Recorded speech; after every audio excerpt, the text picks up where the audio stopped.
My name is Juan, and I'm just a regular guy living in Seattle. I work in construction, and my wife, Kiara, is a nurse. We lived a pretty normal life until our 15-year-old son, Trevor, got sick last year. It all started with him feeling very tired and exhausted all the time. At first, we thought he was just being a typical teenager, staying up late playing video games. But then he started having night sweats and losing weight rapidly. We took him to the doctor, and after some tests, we received the worst news any parents could hear. Trevor had an extremely aggressive form of cancer that had already spread throughout his body. The doctor said the cancer was inoperable and incurable, that chemotherapy might give him a few more months at most. I remember the doctor's exact words: "Get your affairs in order and make him comfortable." How are you supposed to do that when your child is just a kid? We tried every possible treatment: radiation, multiple rounds of the most aggressive chemotherapy, experimental drugs through clinical trials. Nothing worked. The cancer kept spreading like an uncontrollable wildfire through Trevor's small body. It was absolutely heartbreaking to watch my son deteriorate day by day before my eyes. By December, Trevor was basically a skeleton and couldn't get out of bed. His beautiful blonde hair had completely fallen out.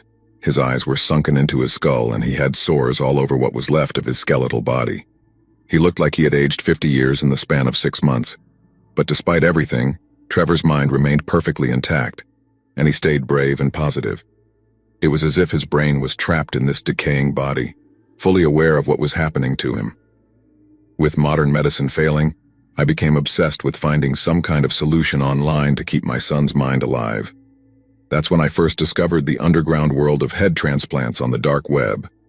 I'll be honest, at first it seemed completely insane to me. The idea of taking a living person's head and transplanting it onto another body sounded like something out of a horror movie. But the more I researched, the more I realized there was a small but real subculture around this. From what I could gather through hidden forums and message boards, there were extremely skilled surgeons in various parts of the world who performed illegal head transplants. They helped terminally ill people like Trevor, whose bodies were failing but whose minds were still perfectly healthy. For the right price, they could perform a head transplant to keep the consciousness intact in a new donor body. Obviously, there were also some truly disturbed people involved in this, who just wanted to live forever by constantly switching bodies. But for me, it wasn't about extending my own life. It was about saving the life of my dying son. After weeks of following one rabbit hole after another in the dark web, I finally found a Russian surgeon based in Seattle who claimed to have performed dozens of successful head transplants. His hacker alias was just a random string of letters and numbers, but he went by the name Vladimir. According to him, he had been kicked out of his surgical program in Moscow for performing illicit procedures backed by the Russian mafia. As he explained it, keeping the brain cool was the easy part. The real challenge of a head transplant was fusing the brainstem and spinal cord by reconnecting millions of nerve endings between the head and the new donor body. He said he had developed new techniques adapted from experimental nerve graft surgeries to make it work.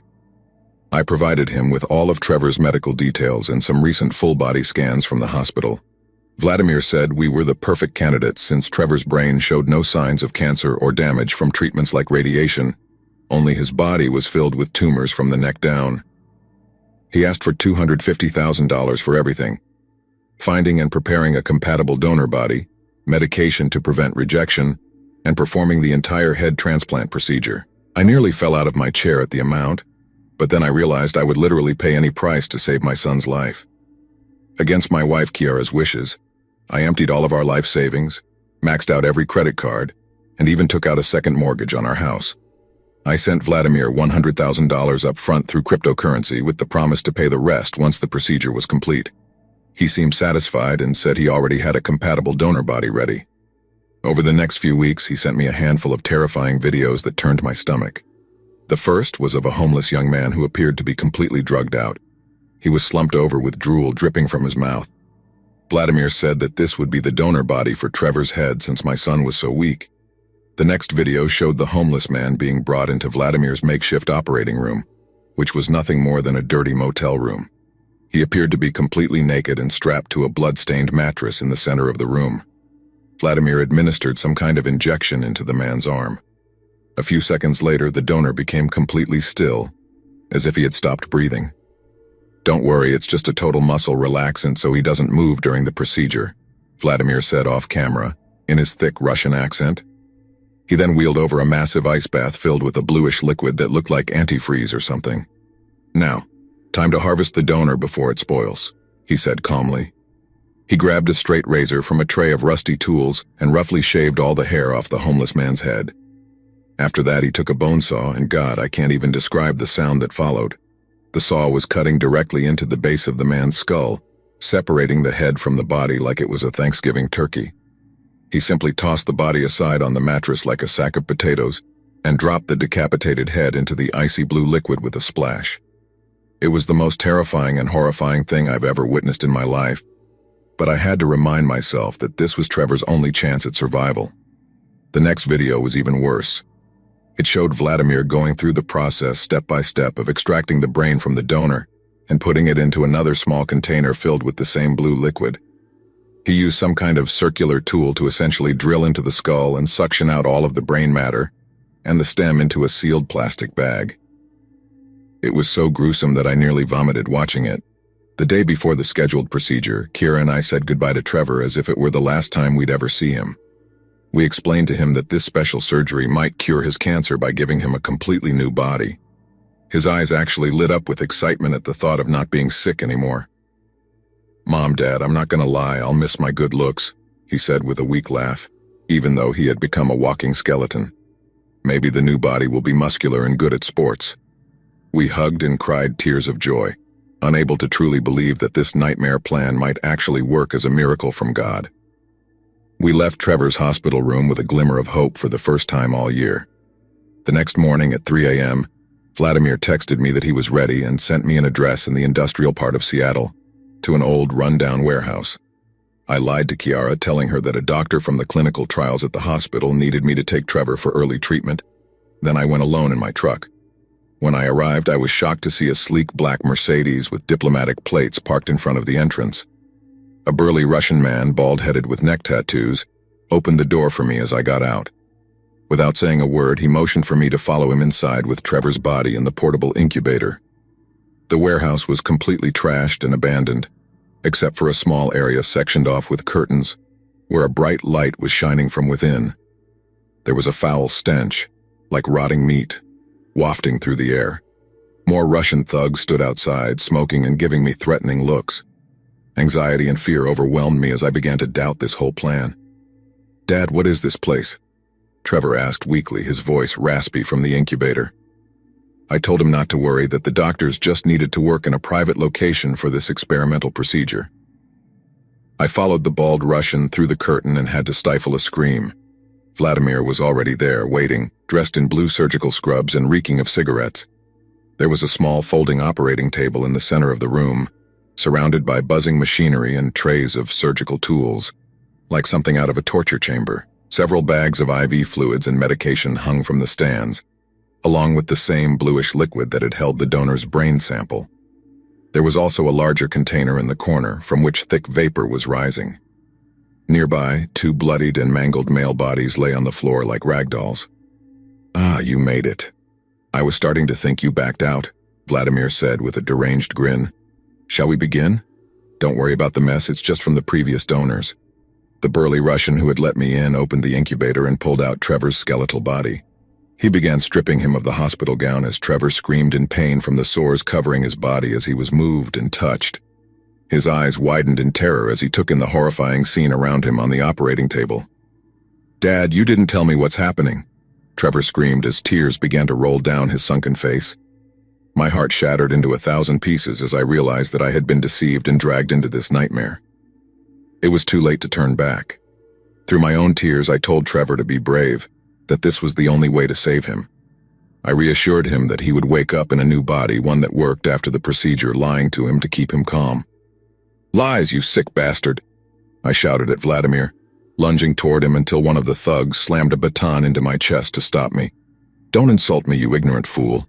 I'm the greatest surgeon of my generation. Show some respect for saving your son's consciousness. We don't have time. Put him on the table or leave now," Vladimir said coldly. I steadied myself, trying to process the absolute nightmare I had gotten myself into. But when I looked at Trevor's frail body, the choice was clear. I had made a deal with the devil, and there was no turning back now. The Russian strapped Trevor to the table as he sobbed and begged them not to. Vladimir stuffed a rag into his mouth to gag him, before plunging a long needle full of drugs directly into Trevor's skull. Within seconds, the screams of pain stopped, and his body ceased to struggle against the straps. "Just a sedative to dull the pain, for now," Vladimir said indifferently as he placed a blood pressure cuff around my son's skeletal arm. With a sickening calmness, Vladimir motioned for one of his thugs to bring over the smaller container, still emitting that bluish vapor. Finally, reality hit me. The pale, hairless head suspended in that liquid had to have been the donor body for Trevor. Using a pair of enormous tongs, Vladimir lifted the decapitated head, which looked vaguely albino. The neck was a messy stump of bone and flesh, with tendons and veins dangling like strings. He connected the head to some tubes and wires, which began pumping the cold liquid through the neck's arteries to preserve the freshly chilled brain inside. "As you can see, the donor is almost perfect for your son. Young, healthy, universal blood type, and acceptable genetic markers," Vladimir explained, sounding like a true lunatic. "We only have a few hours before the tissue starts to degrade, so I need to extract the entire head now. You may want to look away for this part." With an empty look of determination, Vladimir took the serrated bone saw and began slicing through the base of Trevor's shaved skull. There was no resistance, like a knife sliding through warm butter.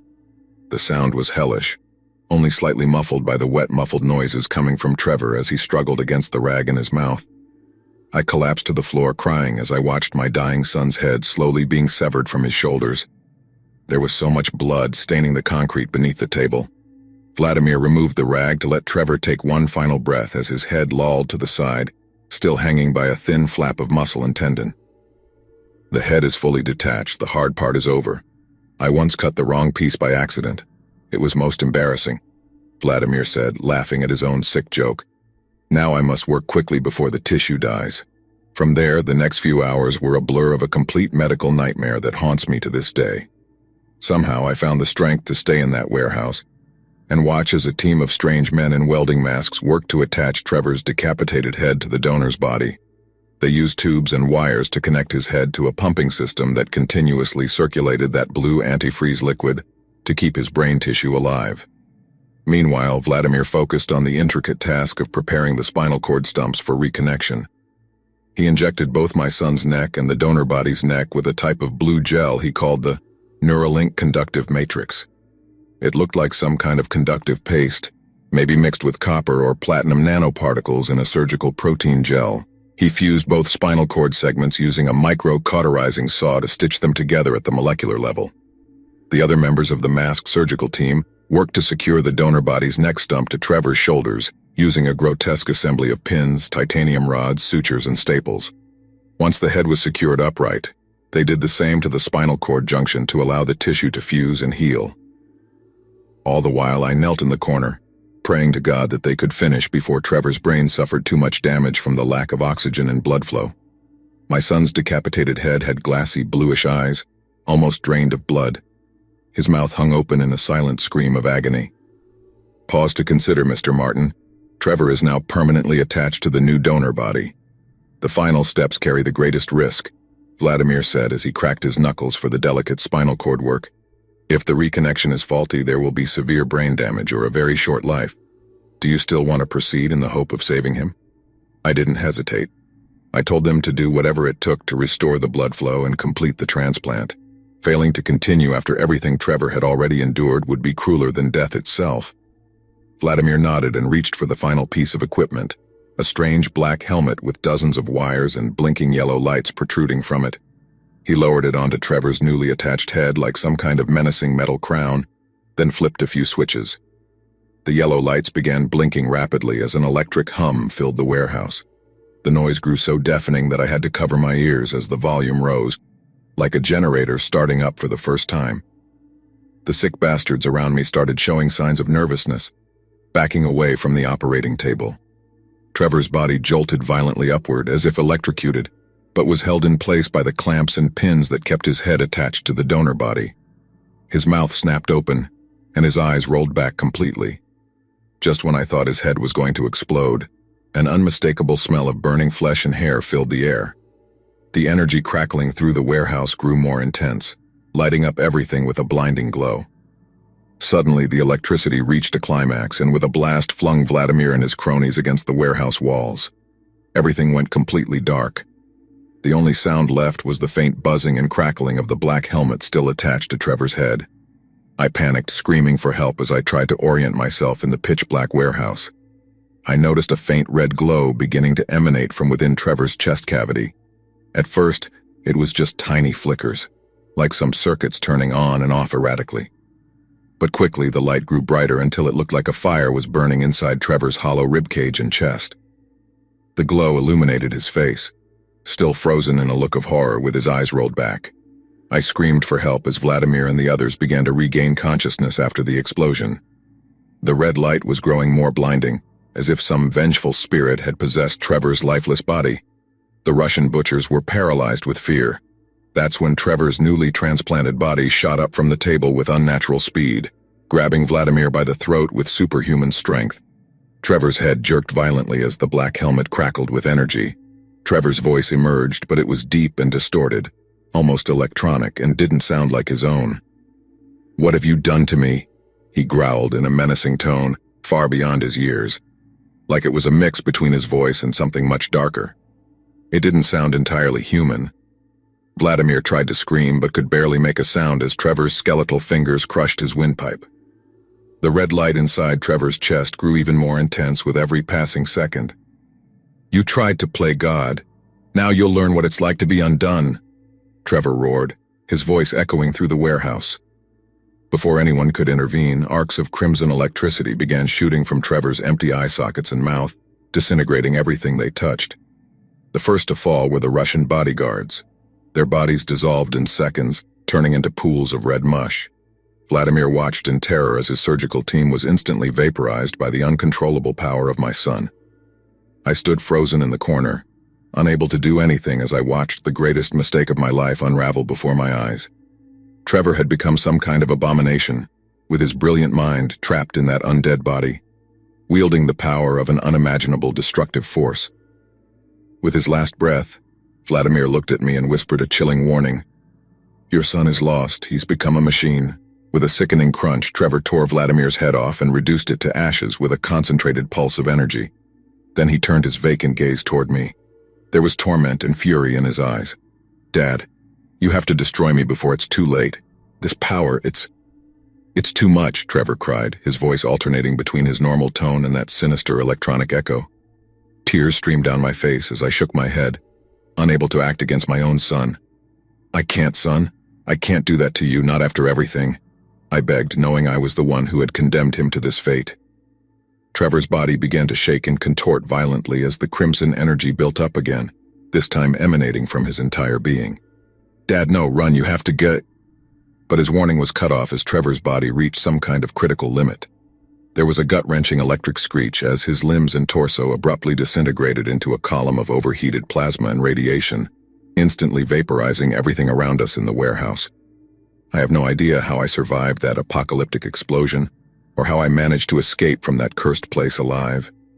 All I know is that from the moment that blinding light consumed me, a hole was burned straight through my soul, a hole that will never be filled. My desperate obsession with keeping my dying son's consciousness alive at any cost led to his ultimate damnation. Trevor became an uncontrollable force of destruction, a technological abomination. I had no choice but to let him sacrifice himself to save humanity from what I had created, in a futile attempt to prolong his existence. Now every day I'm haunted by his final words, and the tormented look in his eyes, filled with a power that was never meant to be wielded by the human mind.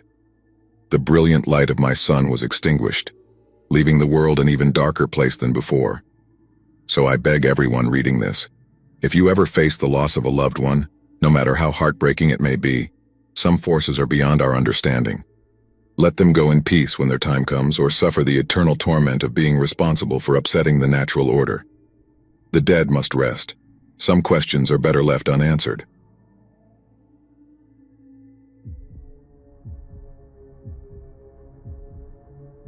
Hello, I'm a 22-year-old man, and I've just finished my master's degree at the university. When I was 12, I was given permission to start using my dad's spare laptop as his job gave him a new one every couple of years, and he thought it would be good for me to get used to technology at a young age. When I got to high school, I overheard a group of boys who smoked marijuana.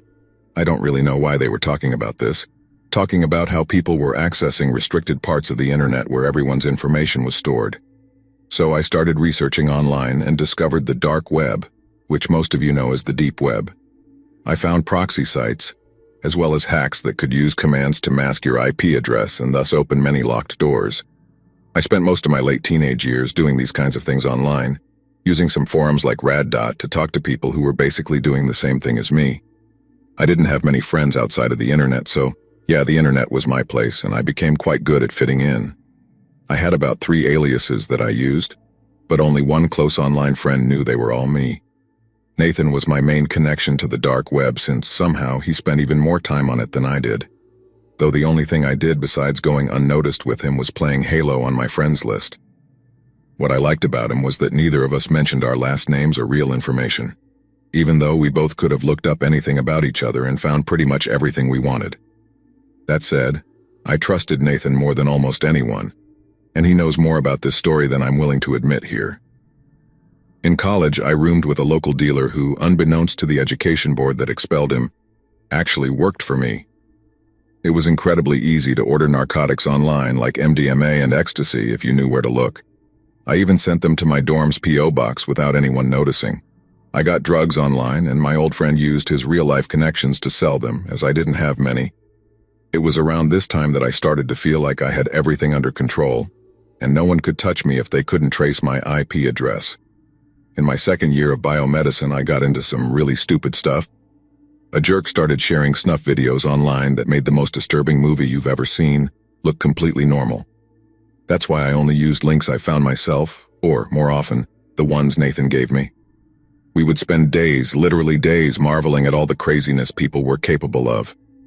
Yes, the government had shut down major sites like Silk Road and Mad Onion, but those were the only ones the idiots online seemed to notice. Other hackers would message me in forums asking for sites to get marijuana and other stuff, which was as simple as pointing them in the right direction. The university claimed to monitor internet traffic to stop people from doing weird things online after hearing that student accounts were being hacked and schedules were being messed with. But I guarantee you they did absolutely nothing against the ones who were really doing it. Note, I'm not confessing to having done any of these things, I just know exactly who did.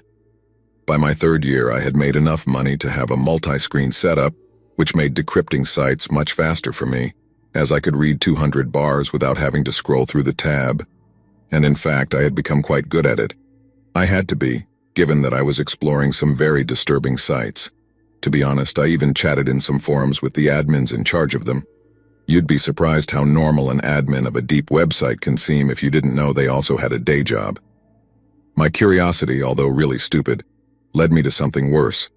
After almost 10 years of surfing the dark web without any problems, I joined Nathan and others in our chat room, just joking and sharing disturbing sites. It might sound weird, but for me it was quite routine. Nathan and another friend were talking about a site that no one had managed to crack except for one person who had even less of a life than me. The rest of us were pretty sure he was autistic or something, because the site he shared with us was, without a doubt, the most repulsive thing I've ever seen in my life. For those still reading, this is the reason I'm posting this here. This site is the most cancerous and repulsive sector of the darkest part of the deep web. It's a scar I carry to this day, and one I will never forget. I will warn readers once more, this is not for the faint of heart, and sometimes even the most emotionally insensitive people can't handle this.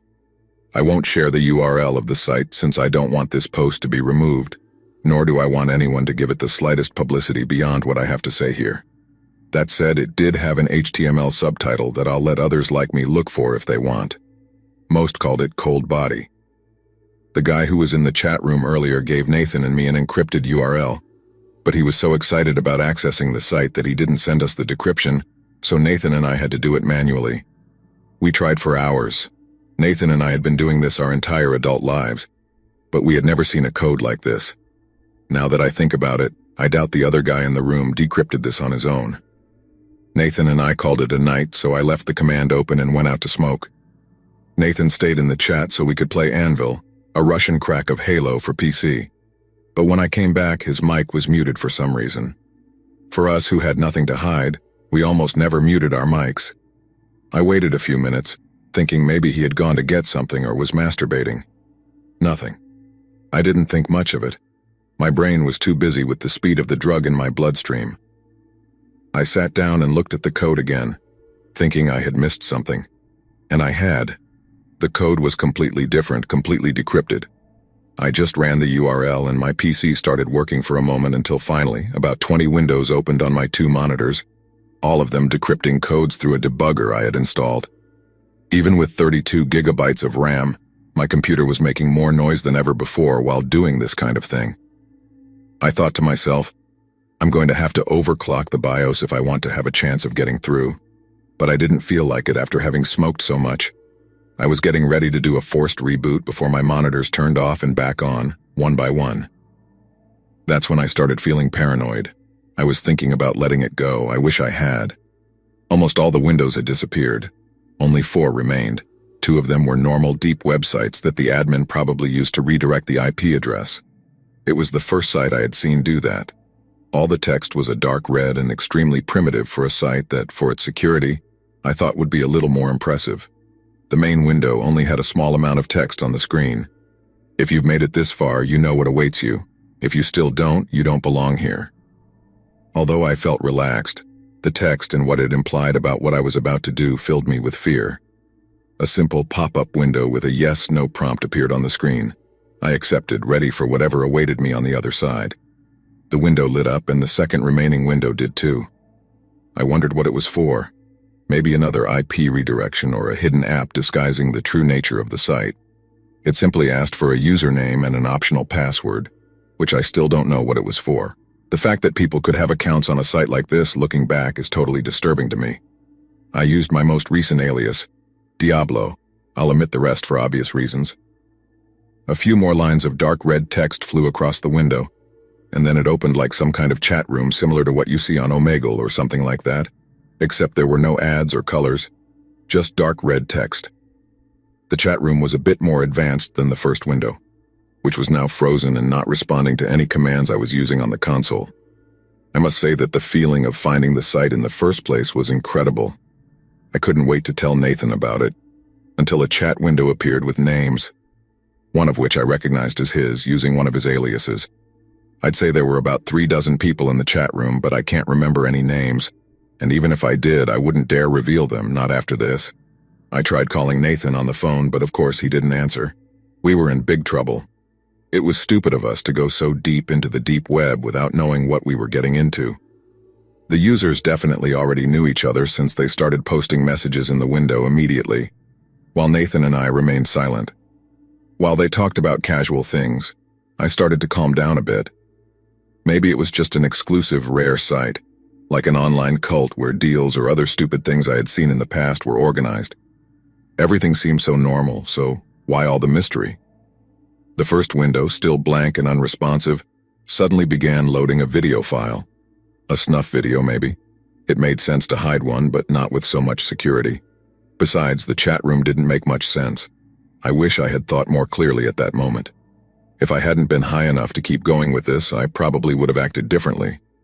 I was tempted to ask the other users what the video was about, but I feared it would give me away as someone who didn't belong there. Nathan hadn't said anything either, so I wasn't going to risk doing something suspicious. Finally, I mustered the courage to write, "What are we here for?" trying to sound as eccentric and carefree as possible. I got no response. In fact, no one said another word. Nathan remained silent too, but I assumed he had noticed me in the chat. Now that I had posted, I felt exposed. The video had finished loading and started playing. Some users started sharing their anticipation in messages as the image of what appeared to be a dark gray basement began to take shape on the screen. At first, the video resolution was terrible, but after about 30 seconds it became clearer. I felt scared. I was alone in the house I shared with my roommates. Most of them had left for summer break and I wouldn't be going home for another 2 weeks. I was alone in the dark, with little more than the ambient sound of whatever was happening behind the camera in the video. It stayed that way for about 4 or 5 minutes. I spent every second staring at the screen waiting for something to happen. Finally, a man entered the screen holding a whiteboard with foreign letters written on it, along with the words "cold body" at the bottom. The guy was terrifying to look at, quite burly and with a beard that could only be described as a biker's. The man spoke. At first, I didn't understand what he was saying. He seemed to be speaking Chinese, or so I thought, though I'm not sure. I'm not a linguist. Luckily for Nathan and me, there was another person next to him who spoke in broken English. "Hello, users. Welcome to the Cold Body Show," he said. To be honest, at that moment I was more intrigued than scared. The video seemed like it could be something worth showing others. That thought never crossed my mind again. The man speaking in English suddenly began crying, sobbing in a completely unexpected way. He screamed desperately, thrashing his body, trying to free himself somehow. The man with the whiteboard yelled at him in Chinese before another person entered the scene with a gun and pointed it at his head. Before I could realize it was a gun, the man fired. But it didn't stop there. He pressed the barrel against the guy's temple and shot again, and then once more. Each shot caused more blood and what looked like pieces of skull to splatter. At first, I thought it was just a shock video like the ones found on shady sites. It was nothing out of the ordinary. But when I looked back at the chat window, the users were talking about what they should do next. They were all typing in different languages, but almost all the messages in English said, "Shoot him again." That's when I realized. I wasn't watching a shock video or a hidden snuff film behind a web of proxies. I was watching a live stream, we all were. We all. I typed furiously in the chat. "What the hell are you sick bastards doing?" But the text didn't respond. They were flooded with messages in languages I couldn't understand. Another prisoner was dragged in front of the camera, this time a woman. She was already sobbing and trying to free herself from the ropes that tied her ankles and wrists. She was completely naked and covered in bruises and cuts. I did nothing but wait for the inevitable. The man shot her and I watched as her body fell lifeless to the floor. The people in the chat cheered and asked for more. Someone took the camera and moved it to a metal table covered with a tarp. The woman's body was dragged by the hair and placed on the table. What happened next is something I don't think the world should know. The only thing I'll say is that the body was placed on the table like a surgeon would do before operating on someone. Then a group of people with red and black balaclavas approached the body holding everything from kitchen knives to cordless drills. I couldn't keep watching without feeling physically sick. They tore her apart. I almost threw up on my keyboard, but I managed to control myself before it happened. My heart was racing. The whole situation was a complete mess, and I was too immersed in it. By the time they finished, what was left was something I could only describe as a stump of what had once been a human being. If it hadn't been for the other weird sights I'd seen before, I probably wouldn't have stayed as long as I did. They brought 3 more people in front of the camera, all of them screaming for their lives and trying to escape. One of them was shot in the leg. The other 2 stood trembling, unable to contain their fear. The man with the whiteboard approached the camera and stared directly at it. I could see his dark eyes, his face splattered with blood. I started breathing faster and had to look away. It was as if he was staring directly at me. He said something else in a foreign language, probably the same one as before. When he finished speaking, the chat window fell silent. Almost no one typed anything else, as if everyone was waiting for a response. About 20 seconds passed while the man continued staring at the camera. At first, nothing happened. But then, the chat began mentioning Nathan and me by our aliases. The users started filling the window with our names. When I saw our aliases typed by other people, I began to panic. I tried closing the black windows, but every time I did, the system said the application wasn't responding. The live stream continued with the man staring at me, and the messages urging me to say something. One of the few comments in English said, "They're asking you to choose which of them should die first." I froze for about 5 seconds before I unplugged my computer from the wall. I didn't care about anything else anymore. I just wanted to get out of that site and never come back. I sat in front of a blank screen for a while before I started pacing around the kitchen. I was done with all of this. I didn't sleep the entire night. I was too traumatized to think about resting after what I had seen. At that moment, I thought about reporting the site to the police, but I, of all people, knew they couldn't do anything to stop this. Thinking that more sites like this probably existed, and that more people were being murdered, or worse, tortured for entertainment, was something I couldn't bear. I spent 2 days talking to a few close friends about what I had seen, although I left out the most horrible details. I just told them I had seen something disturbing online. They all knew what I did in my free time, so they didn't think much of it since I'd mentioned snuff films and strange sights before. But they didn't know what Nathan and I had witnessed. Finally, I gathered the courage to turn on my PC again, and I was relieved to see no signs of viruses or black windows scattered across my desktop. I immediately went to check if Nathan had left me any messages on Rad. I had several messages from him with some files attached. My first reaction was to hope I could talk to him about the whole matter, but the attached files caught my attention immediately. The images were pictures of me, stolen from my Facebook and email, photos of my old school, the university, and even my friends. The subsequent messages included my addresses, emails, the aliases I had used online, and even the names of my family members. My IP address was posted at the end, and I realized how screwed I was. The last image showed a picture of me with my ex-girlfriend, with the IP address of her iPad and her personal details plastered over the image. There was no way they could have tracked all that information, I thought. It took me a few minutes to recover before I wrote back, "What the hell happened? Who are you?" I got no response, and to this day I still haven't. He has all my details. He knows everything about me and my family, and I have no idea what else he knows. I also don't know what happened to him since I left that live stream. I pray that the information he has doesn't fall into the hands of those sick people who murdered and mutilated dozens of people in the darkest part of the internet. I can't allow them to find me or the people I care about. I will never return to that part of the internet.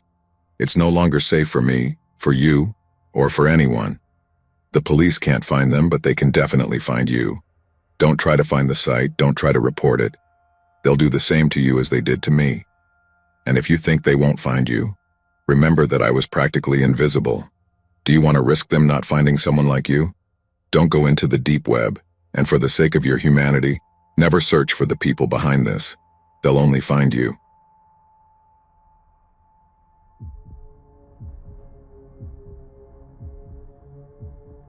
We've been friends forever, at least since I can remember.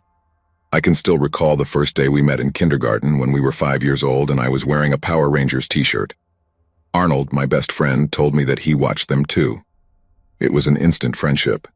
Then we met Eric and Tomas, the other two boys in the group, and from that moment on, we were inseparable. Over the years, we had done everything together. Camping, bike trips, online games, movie marathons. The normal life of a group of kids growing up in a quiet neighborhood on the outskirts of a city in the United States. As we grew older, our activities also evolved. School came, first girlfriends, parties, and of course, our inevitable dive into the world of the internet. We would spend hours playing online video games or watching videos, exploring forums and browsing the web. But there was something beyond the surface of the internet that had always piqued our curiosity: the deep web. We had all heard about the deep web, that dark corner of the web where, they said, you could find anything. What at first was superficial chatter about how dangerous it would be to enter, over time became something more intriguing to us. I don't know at what point we stopped seeing it as a mere rumor and actually started considering the idea of entering. Perhaps it was the sense of challenge, of doing something forbidden that attracted us, or maybe it was just a mix of boredom and curiosity. I remember the exact day when Arnold, with his always somewhat daring tone, said, "What if we go into the deep web?" Eric and Tomas laughed at first, but soon their smiles turned into that glint in their eyes that I knew well. It was the glint of when we were about to do something stupid and exciting. As for me, I was always more cautious. I didn't like taking unnecessary risks, especially in an area I didn't fully understand. But as always, the group's excitement started to pull me in. It was Arnold who began researching more thoroughly. He spent weeks talking about how we needed to be careful, how to hide our IP address and make sure we didn't leave any traces. Although he talked as if he knew what he was doing, I'm sure that deep down none of us had the slightest idea of the real dangers that might be lurking there. But as it happens with boys our age, the sense of invulnerability was great. We weren't afraid of the unknown. We didn't know what was coming. After many nights of talking about the deep web one afternoon, Arnold came in excited. "I found something," he said with a nervous, anticipatory smile. What he had found was nothing more than a package, a file on some strange forum, which promised something called The Journey to Neverland. The name, of course, immediately caught our attention. Arnold explained to us that, according to the site, it was an immersive experience, something exclusive and mysterious that only a few chosen ones could experience. The concept was strange, ambiguous. It said something about freeing your mind and traveling to a place where time doesn't exist. There were no more details, just that vague and enigmatic premise. I was the first to be skeptical. It didn't sound right to me. What did it really mean? But my friends, especially Arnold, were fascinated by the idea. They found it intriguing, like a kind of virtual adventure. A part of me was curious, but there was also a part of me telling me not to join this madness. After thinking it over, I told them I wasn't going to participate, and that they could tell me afterward how it went. It didn't seem necessary to get involved in something so strange without knowing what I was getting into. However, Arnold, Eric, and Tomas were determined. That same afternoon, they bought the package. It wasn't difficult. All they needed was cryptocurrency, which we had already learned to use in other less dangerous transactions like buying cheap video games. So without thinking much more about it, they did it. I remember how we said goodbye that afternoon. It wasn't a dramatic farewell or anything like that, just something ordinary. "See you tomorrow," Arnold said with a smile. I said goodbye to them like any other day, expecting them to tell me about their virtual journey the next day. In the first few days after the purchase, there wasn't much to talk about. My friends didn't answer my messages, but that didn't seem too strange to me at first. I thought maybe they had gotten so excited about the experience that they had disconnected from the real world for a while. It was typical of Arnold to do things like that. He would dive deep into something and disappear for a few days. But after a week, I started to worry a bit. It wasn't normal for all three of them to be so inactive. I wrote to them in our group chat, sent them private messages, but nothing. They didn't respond. At first I thought it was a joke, that they were playing one of those long, elaborate pranks waiting for me to freak out so they could then appear and laugh at my paranoia. However, after almost 10 days without a response, the concern started to settle more deeply in my mind. I decided to talk to Arnold's sister. We had always been close and she usually knew what he was up to. I asked if she knew anything about her brother, hoping she would tell me he was busy or had gone out of town. What she said, however, left me cold. "Arnold went on a trip," she said casually, as if it were the most normal thing in the world. I asked where he had gone, and her answer made me even more uneasy. "I'm not sure, I thought you were going with them too." Those words echoed in my head. A trip? We hadn't talked about any trip. What kind of trip was this? I pressed her a little more, but she didn't seem to know much. Just that Arnold had told her he would be gone for a while without specifying how long. He hadn't said where either. It was strange, but the worst part was that it seemed Eric and Tomas had done the same. Their families didn't know anything specific either. Everyone assumed they had gone together, as we sometimes did, to go camping or explore someplace outside the city. But this time, no one knew anything specific. And what was even more unsettling, they hadn't left any trace of where they might be. 1 week turned into 1 month. I tried to stay calm, telling myself they would be back soon, that it was all just a joke or an exaggeration. But I couldn't shake the feeling that something was terribly wrong. Each day that passed without news from them, the concern turned into fear. I remember going to Eric's house. His mother greeted me at the door with a nervous smile. "Do you know anything about Eric?" she asked, her voice trembling slightly. I didn't know what to tell her. I tried to reassure her, saying they were probably fine, just taking some time for themselves.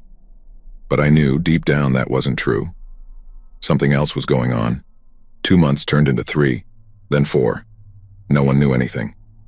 The families of my friends had filed missing person reports, but the investigations hadn't yielded any results. The police seemed confused. The boys had simply vanished.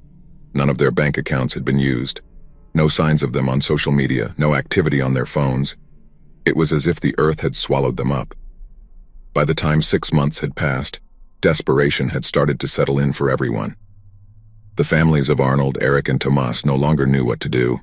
I blame myself for not having done more, for not trying to stop them, or for not going with them. But there was something about all of this that just didn't fit. That journey to Neverland wasn't what it seemed. 8 years passed, 8 long years, and still, nothing is known about them. The missing persons reports are still open, the case is still unsolved, but there are no new developments. The families have resigned themselves, though the pain has never gone away. Sometimes when I walk through the park where we used to play as kids, I wonder what became of them. Are they alive? Are they still on that supposed journey?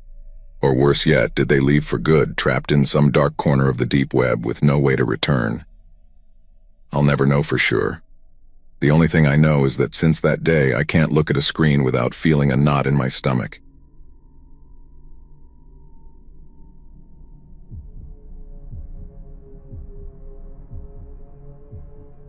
I wasn't careful enough on the deep web. The deep web is one of the most amazing things in the world, not because it makes people happy or anything like that, but because it's a completely uncensored view of people. You can say what you think, buy what you want, do what you want. When you're on the deep web, you have complete and total freedom. I had always been fascinated by the deep web, and at the time the events of this story took place, I was in college. A lot of people on my campus were really interested in accessing the deep web. It was almost like a trend, with so many people going into it that it seemed perfectly safe for me to try it out. I mean, why not? I had always heard horror stories about the deep web, stories about hacking, stumbling across disgusting sites, and even people somehow finding your address. These stories were mainly what kept me away from the deep web, but with most people at my university using it regularly, I decided to give it a try. I asked a friend to come over and help me set it up. When my friend arrived, we opened my laptop and started setting everything up. He told me we were going to use Tor, a program that lets you access the deep web. He also asked me if I planned on doing anything illegal, to which I responded, no. He said that since I wasn't, we didn't need to install Tails, which apparently is software that makes it more secure if you're planning to do illegal things. A little later, everything was set up. I had my new IP address and my friend gave me a brief explanation of what I should and shouldn't do. He made it very clear that when using the hidden wiki, I should keep it in censored mode so I'd be less likely to see things I didn't want to see. After about 2 weeks of using the deep web, I felt like a pro. I had accessed many different sites, talked to some cool people, made friends. I got cocky and was ready to go deeper into the dark web. I turned off censored mode on the hidden wiki and started browsing through the links. It took me a while, mainly because Tor is a bit slow and many of the links only led to inactive web pages. Eventually I came across a chat room called All the Gore. It was mainly a large chat room with many different topics. I had a pretty strong stomach. I had seen a lot of violent movies and had watched decapitations, murders, etc. through the normal internet. After looking through a few different chat rooms, I realized just how sick this site really was. The people in this chat room were actual killers, bragging about some of the things they had done. In the chat room, you could also post pictures. A man with the name Culture045 was taking the spotlight in one of the chat rooms. He was explaining in detail how he had entered someone's house, kidnapped a little girl, and brutally murdered her parents by hiding under their bed and then slitting their throats. Then he explained how he took the girl to his house and cut her into pieces. At first I didn't think he was telling the truth, but then he posted pictures. They were the most horrific photos I had ever seen in my life. The new ones were of the girl tied to a chair, bleeding, crying, vomiting, etc. Then he showed a picture of himself with a drill. The scariest part of that was that while doing it, he was looking at the camera with pure joy on his face. I had seen enough and wrote in the chat room window, "You people are sick and deserve to die. How do you sleep at night?" Immediately, people started mocking me, saying I was as helpless and ignorant as the girl in the pictures and that I should leave the adult side of the internet. They started calling me names and referring to me as an empath, when Culture wrote something in the chat box. He said, "Really? Where do you live, buddy? I'm sure everyone here would love to see you on this site." I think I made the biggest mistake of my life, and I wrote, "I'm calling the police and getting this damn site shut down." Less than a minute later, the entire site went black, and a new chat box appeared in green. In it, someone named Admin1 wrote, "Call the police and you'll regret it." I didn't type anything into the box and reached for my phone. What happened next haunts me to this day. My phone showed that I had a new message. I opened it and it said, "Call the police and you're dead." There was no number, it didn't even say unknown number, it was just blank. I looked back at my laptop and saw that the webcam light was on. I quickly covered it, but I saw on the screen a picture of me looking at my phone. I opened my eyes wide and froze for a moment as the admin wrote again, "Put the phone down right now and uncover your webcam." I put the phone down but kept the webcam covered. Then he wrote again, "Okay, then be like that." Right after, he posted my full name and address in the chat box and wrote, "It would be a shame if you or your college friends disappeared, wouldn't it?" he said. So I did what he asked and uncovered my webcam. Then he told me to follow his instructions to make it impossible for me to access the site again. I followed every one of them. When I was done, I got a text message that said, "Now don't ever try to come back." Like before, there was no number. Still, I called the police from my friend's phone, but they could never find the site. If you ever go on the deep web, never browse without thinking, especially if you don't have additional software to keep you safer. I was a stupid college student, and I can only hope that no one makes the same mistakes I did. I moved to a new house and changed all my information, but I still have nightmares to this day. I was visibly shaken by what had happened. The police tried to track down the website, but since there was no way to retrieve my history, and I had found the sick site by just randomly clicking on links, it seemed pretty difficult to find. The police told me to change all my personal information and move in with a friend. After changing practically all my information, I decided to move in with my friend David. David was an extremely hard-working and honest person. He never partied, got drunk, or did drugs. He was very dedicated to finishing college. In fact, he was one of the few guys I knew at the time who wasn't regularly going on the deep web. I had told him everything about my experience with the deep web, and that was mainly the reason he agreed to let me stay with him. One night we were both studying late when my phone beeped. I looked to see who had sent me a message, and I saw that the person sending it didn't have a number, just like last time. It said, "Check your computer." There was nothing else, just a simple instruction. I opened my laptop, and when I did, I noticed that I had no control of the mouse. I tried moving it, but the mouse moved by itself. Someone had remote access to my computer somehow. I had never given remote access to anyone before. I tried a bunch of keyboard commands, but none of them worked. I noticed that whoever had control of my laptop was downloading software, most likely malware, but there was nothing I could do. My phone beeped again, and this time the message said, "Look out the window." I was sitting right next to the window. I didn't know which window the guy was referring to, so I looked out the one next to me and saw a man in the parking lot leaning against a white van. He had a phone in his hand, and when I looked at him, he nodded. My phone beeped again. Type and hold Shift-Alt and F5 at the same time to activate the software. I called David into my room to show him what was going on. He looked as nervous as I was. We didn't want to anger him. David called the police immediately and told me they would arrive soon. I didn't activate the software and just sat there. Eventually, I received another message. "I'll come in if you don't do it right now." I don't know why he or the person controlling my computer couldn't do it, but I didn't dare ask.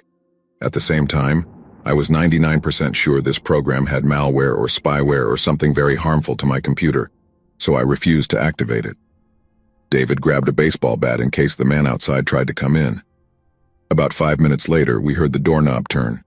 It was locked, but then we heard banging on the door. We both got scared and looked out the window again. Of course, the man and the van were gone. The banging on the door became more and more violent until eventually we heard a horrible scratching sound. It lasted for a few minutes, and then we heard footsteps walking away down the hall and eventually fading. I got another message. "We'll be back." That really freaked me out. When the police arrived, they told me to look at my door. I followed them back to the hallway and saw my name carved into our door. The police began investigating the entire building and brought in a tech officer who came to check my computer. He started running scans and investigating the strange software on my laptop. Eventually, he managed to shut it down and remove it, and he told me my laptop was no longer safe. He said the main files had been hacked or corrupted. The next day, I had just gotten home from school and was really tired. David wasn't home yet, so I went to my room and lay down on the bed. I had just closed my eyes when I heard a rattling sound in my closet. I lifted my head, but I didn't hear it again, so I went back to sleep. After a few minutes, the closet door swung open. I jumped out of bed and saw a man wearing a mask walking toward me. I ran to the door and slammed it shut behind me. I ran to the parking lot, started my car, and drove away as fast as I could. When the police arrived, of course, the man was already gone. Surprisingly, the apartment hadn't been trashed or anything. We didn't even find anything stolen. At first, it didn't seem like he had done anything. That night, 2 police officers were monitoring everyone who entered or left the building to catch the man. I opened my laptop and noticed that my wallpaper had changed. It had previously been just a bunch of trees, but it had been changed to a repulsive picture of a man wearing a mask. The same mask I had seen on the man in my closet, stabbing a man in what looked like a small cabin. I also noticed that all my applications and programs had disappeared, and I saw the same software as before right in the middle. I clicked on it, and it had already been installed. Like before, it filled the entire screen with what looked like a live stream. I couldn't exit, and the live stream was coming from a kid's house. He looked to be about 13 or 14 years old and was on his computer. It didn't take me long to realize that I was watching through his webcam, and he had no idea. I saw a small chat box pop up in the upper right corner of the screen, and someone wrote in the box, "Welcome to our live stream. We're glad you all could make it. Thanks, John, for being here too." My eyes widened. My name was John, and they had waited until I was watching to start the live stream. As I watched, I saw the closet door behind the poor kid slowly open, and a man came out holding a toolbox in one hand. He quietly put the toolbox on the floor and pulled out some duct tape. He walked up to the kid and taped his mouth shut, grabbing him tightly. The poor kid had a look of total terror on his face. He tried to scream, but he couldn't because of the tape. They were making a considerable amount of noise, which made me think the kid must have been home alone. I tried to exit, but I couldn't. Then I saw the man pull out a screwdriver and stab it into the kid's chest. Blood started pouring out, and the kid made an agonized noise like he was choking. I saw tears come out of his eyes, and the sick man kept driving the screwdriver in deeper and deeper, then yanked it out. Then the man pulled out a hammer and smashed the kid's hands several times until they were nothing but a bloody, disfigured mess. I tried every possible command to exit, but nothing worked. I noticed that in the chat box, several people were cheering the man on and asking him to do different things to the kid. The man then pulled out a handheld chainsaw, pressed it against the kid's face, and turned it on. The kid screamed in pain as the saw moved up toward his eye, causing blood to splatter everywhere, even staining the camera a bit. I started crying and couldn't stop. Then the man took the screwdriver, gouged out the kid's eyes, and pulled out a large knife. He proceeded to slit the kid's throat and threw him to the ground. I was sick. I vomited all over the floor, and when I looked back, I saw people in the chat box typing horrible things like "fap, fap, fap," or "Oh God, that was wonderful, thanks for doing this," etc. In the chat, I saw someone named Culture045 write, "Thanks for watching, John." After that, the program closed on its own, and I was left with the disgusting wallpaper. I was sweating, breathing heavily, and feeling sick. The whole time, I hadn't noticed that my phone had rung several times. I looked at it and saw the most hateful and cruel messages coming from my friends and family. I asked my mom what was wrong, and she replied that they had sent that sick and disturbing live stream to all my contacts, and it seemed like it came from me. "John, I can't believe who you are," my mom wrote. "I called the police, John." I felt even sicker than before. Those monsters had somehow sent the live stream to all my friends and made it seem like it came from me. They had practically ruined my life in a matter of minutes. When the police arrived, I told them everything that had happened, and they quickly managed to explain to all my friends and family what had occurred. They took the search for these people very seriously, and about a month later, they arrested 4 men. One was Culture045, the other was Admin1, and the other 2 were working with them. The site was found and shut down as well, and I bought a new laptop and phone. I could say some cliché horror line here and say something like I kept getting text messages or kept hearing strange things since then, but none of that has happened. They were arrested and I never heard anything else. It's good to know those men are in jail or maybe even dead. But what scares me is that all the other people who watched the live stream for their pleasure are still out there. And there are probably thousands of other Culture045s all over the world. If you ever go on the deep web, make sure you're as careful as possible.